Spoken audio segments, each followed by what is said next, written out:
i el Figueredo.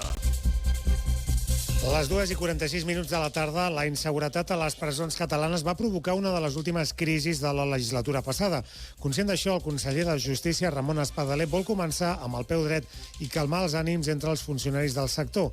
Un dels primers passos en aquest sentit és controlar quins interns accedeixen als llocs de feina potencialment perillosos. L'assassinat d'una treballadora a mans d'un reclús a la cuina de Mas d'Enric el passat mes de març va fer replantejar aquesta qüestió. Ara el departament s'ha compromès a evitar que els presos amb delictes de sang tinguin eines perilloses al seu abast. Ho ha explicat Espadaler en la Comissió de Justícia del Parlament que s'ha celebrat aquest dimecres. Les persones internes amb delictes violents i amb resultat de mort o lesions greus no podran accedir a llocs de treball considerats d'especial risc, per exemple les cuines. A més, les persones que hagin mostrat comportaments violents hauran d'haver rebut l'alta en el programa de risc extrem de conducta violent, un programa específicament adreçat a les persones amb aquest tipus de comportament.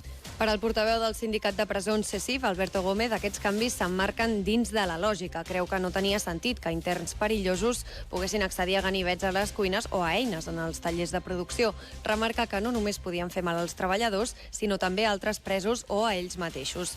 En declaracions a Onda Cero, Gómez ha celebrat el que considera l'inici d'una nova etapa. Sí que nos parece que se puede estar entrando en una nueva etapa y una etapa que tiene que acabar con la anterior. La etapa de la señora Ubasart y del señor Calderó es negligente, es nefasta, ha sido horrible para el colectivo de trabajadores de las prisiones catalanas, con el resultado fatídico del asesinato de Núria.